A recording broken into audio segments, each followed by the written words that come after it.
them. सदस्यगण, budget के बाद राज्यपाल अभिभाषण में आपको पर्याप्त अवसर दूंगा।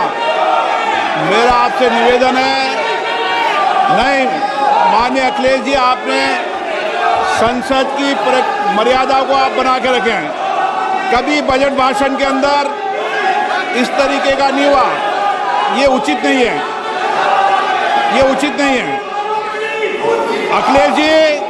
अखिलेश जी प्लीज, मैं आपको मौका दूंगा राज्यपाल अभिभाषण पे, प्लीज। नो, ये तरीका ठीक नहीं है। No,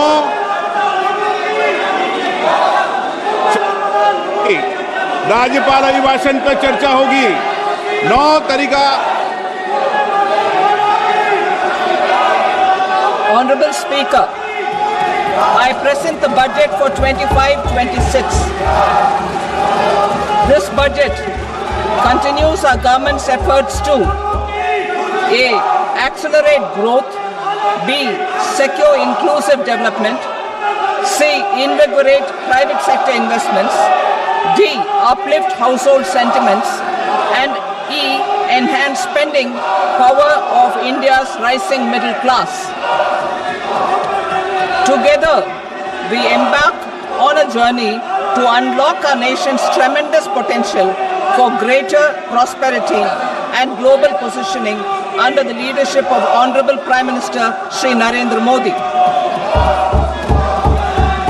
As we complete the first quarter of the 21st century, continuing geopolitical headwinds suggest lower global economic growth over the medium term.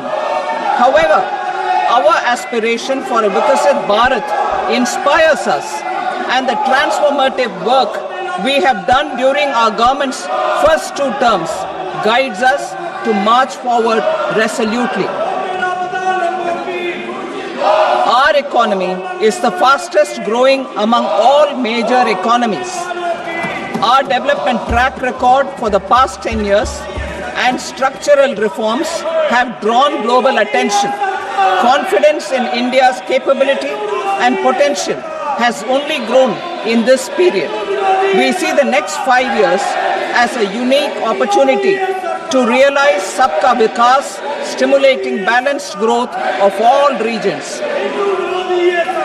The great Telugu poet and playwright Gurujada Apparao had said, "Deshamante matti kadoy, deshamante manushuloy," meaning a country is not just its soil, a country is its people.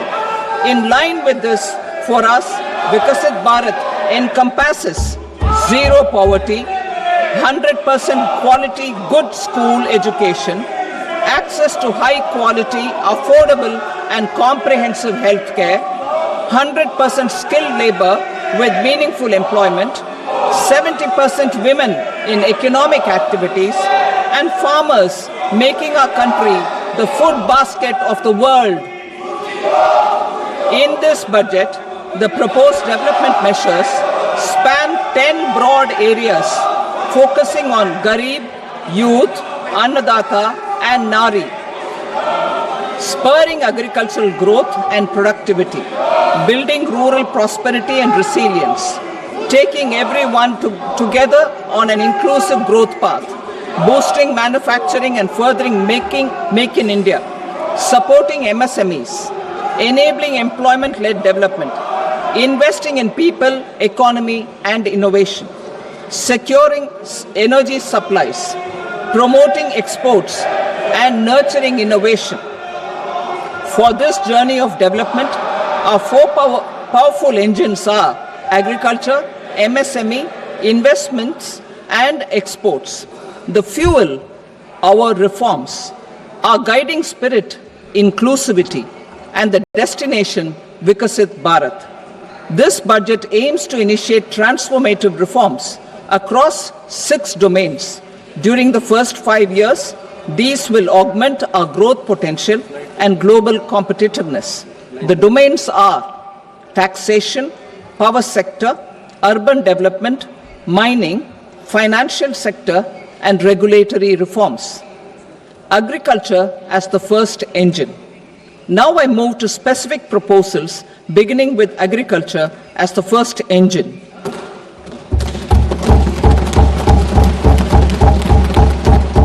Prime Minister Dhan Dhanya Krishi Yojana, developing agri-districts program. Motivated by the success of the aspirational district program, our government will undertake a Prime Minister Dhan Dhanya Krishi Yojana in partnership with states.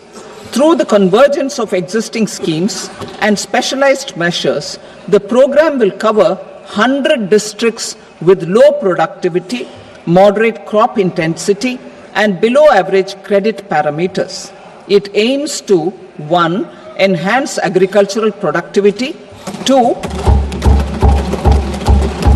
Adopt crop diversification and sustainable agricultural practices, 3. Augment post-harvest storage at the panchayat and block level, 4. Improve irrigation facilities, and 5. Facilitate availability of long-term and short-term credit. This program is likely to help 1.7 crore farmers. Building rural prosperity and resilience. A comprehensive multi-sectoral rural prosperity and resilience program will be launched in partnership with the states. This will address underemployment in agriculture through skilling, investment, technology, and invigorating the rural economy. The goal is to generate ample opportunities in rural areas so that migration is an option but not a necessity. The program will focus on निर्माण एक व्यापक बहुक्षेत्रीय व्यापक કાર્યક્રમ રાજ્યોની ભાગીદારીમાં શરૂ કરવામાં આવશે, જેનાથી કૌશલ રોકાણ અને પ્રૌદ્યોગિકીના નિર્માણ થકી જે ખેતીમાં રોજગારીની જે સમસ્યા છે તેનું સમાધાન થશે અને અર્થવ્યવસ્થામાં નવો પ્રાણ ફૂંકાશે. ગ્રામીણ ક્ષેત્રોમાં મોટા પ્રમાણમાં તક પેદા કરવાની યોજના છે. આ કાર્યક્રમ ગ્રામ્ય મહિલાઓ, યુવાન કિસાન ખેડૂતો અને નાના ખેડૂતો અને ભૂમિહીન પરિવારો પર ધ્યાન આપશે. તેનું વિવરણ પરિશિષ્ટ કમાં આપવામાં આવ્યું છે. સર્વશ્રેષ્ઠ પદ્ધતિઓનો સમાવેશ કરવામાં આવશે અને બેંકો તરફથી યોગ્ય નાણાકીય સહાયતા પૂરી પાડવામાં આવશે. પહેલા ચરણમાં 100 વિકાસશીલ ખેતી જિલ્લાઓને સમાવેશ કરવામાં આવશે અને તેલીબિયા માટે આત્મનિર્ભરતા પ્રાપ્ત કરવા માટે રાષ્ટ્રીય ખાદ્ય તેલીબિયા મિશનનો શરૂઆત કરવા જઈ રહી છે. આપણા ખેડૂતો પાસે આપણી જરૂરિયાતો માટે અને તેનીથી વધુ ઉપજ કરવા માટેનું સામર્થ્ય છે. 10 વર્ષ પહેલાં અમે પ્રયત્ન કર્યો હતો અને કઠોળમાં આપણે આત્મનિર્ભરતા પ્રાપ્ત કરી છે. ખેડૂતોએ 50% સુધી ખેતીની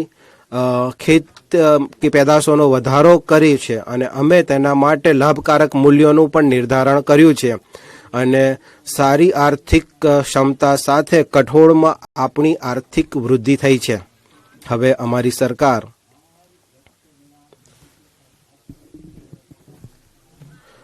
તુવેર, અડદ અને મસૂર દાળ ઉપર વિશેષ ધ્યાન આપીને 6 વર્ષમાં કઠોળ ઉપર વધુ ધ્યાન આપશે. તેનું વિશિષ્ટ વર્ણન પરિશિષ્ટ ખમાં આપવામાં આવ્યું છે. કેન્દ્રીય એજન્સી, નેપેડ અને અન્ય એજન્સીઓમાં નોંધાયેલા ખેડૂતોને આગલા 4 વર્ષો દરમિયાન આ 3 કઠોળની ખરીદી કરવા માટે તૈયારી બતાવશે, જેટલી તેમની સમક્ષ લાવવામાં આવશે. ફળો અને શાકભાજી માટે પણ વ્યાપક કાર્યક્રમનું આયોજન છે. આપણા લોકો તેમના પોષણ સંબંધી આવશ્યકતાઓ માટે આપણા દેશના લોકો જાગૃત થઈ રહ્યા છે અને આવકના સ્તરોને વધારવાની સાથે સાથે શાકભાજી અને ફળો અને શ્રી અન્નનો ઉપયોગ પણ વધુ માત્રામાં વધી રહ્યો છે અને તેની આપૂર્તિ માટે અને પ્રસંસ્કરણ માટે અને ખેડૂતોને તેનું મૂલ્ય મળી રહે તેના માટે રાજ્યોની ભાગીદારી થકી એક મોટા કાર્યક્રમની શરૂઆત કરવામાં આવશે. તેના ક્રિયાન્વયન માટે એક સંસ્થાની સ્થાપના કરવામાં આવશે અને સહકારી સમિતિઓની ભાગીદારી તેમાં સુનિશ્ચિત કરવામાં આવશે. બિહારમાં મખાના, મખાનાની ખેતી અંગે તેની માટે બિહારના લોકો માટે એક ખાસ તક છે. તેઓ મખાનાનું ઉત્પાદન કરી તેનું પ્રસંસ્કરણ કરી અને તેના વેચાણમાં સુધારાઓ કરીને બિહારમાં એક મખાના બોર્ડની સ્થાપના કરવામાં આવશે. આ કાર્યક્રમ સાથે જોડાયેલા લોકોને એફપીઓમાં સમાવેશ કરવામાં આવશે. આ બોર્ડ મખાના ખેડૂતોને તાલીમ પૂરી પાડશે અને સહાયતા પૂરી પાડશે અને એ વાતને સુનિશ્ચિત કરવા માટે પણ કાર્ય કરશે કે તેમને દરેક સરકારી યોજનાઓનો લાભ મળે.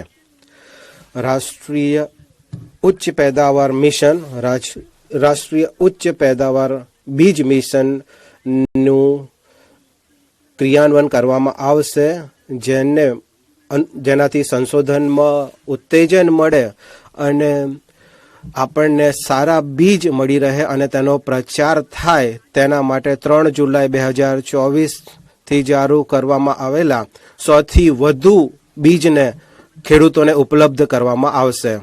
ભારત મત્સ્ય ઉત્પાદન અને જલીય કૃષિના ક્ષેત્રમાં વિશ્વભરમાં બીજા નંબરનો સૌથી મોટો ઉત્પાદક દેશ છે. સમુદ્રી ખાદ્ય નિર્યાતનું મૂલ્ય 60,000 કરોડ છે. સમુદ્ર ક્ષેત્રની સંભાવનાઓના વિશેષ દ્વાર ખોલવા માટે અમારી સરકાર અંડમાન નિકોબાર અને લક્ષદ્વીપ જેવા ટાપુઓ પર વિશેષ ધ્યાન આપશે અને સમુદ્રમાંથી માછલી પકડવા માટે પ્રોત્સાહન પૂરું પાડશે.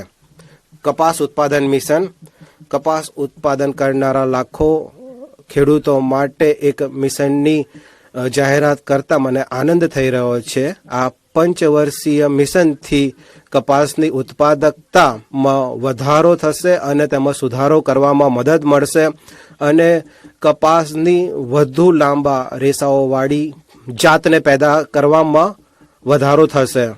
ખેડૂતોને શ્રેષ્ઠ સહાયતા પૂરી પાડવામાં આવશે અને 5 સિઝન પ્રમાણે ખેડૂતોની આવક વધારવામાં પણ મદદ મળશે અને ભારતના જે પરંપરાગત વસ્ત્ર ક્ષેત્ર છે તેમાં નવો પ્રાણ ફૂંકાશે અને ખેડૂતોને મદદ મળશે.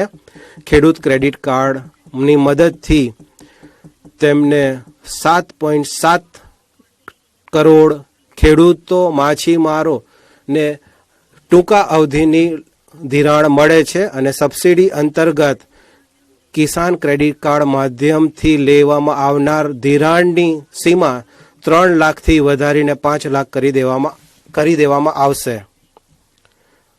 આસામમાં યુરિયા સંયંત્રની શરૂઆત કરવામાં આવશે. યુરિયા ઉત્પાદનમાં આત્મનિર્ભરતા માટે પૂર્વ વિસ્તારમાં જે નિષ્ક્રિય પડેલા કારખાના છે તેને ફરીથી શરૂ કરવામાં આવશે.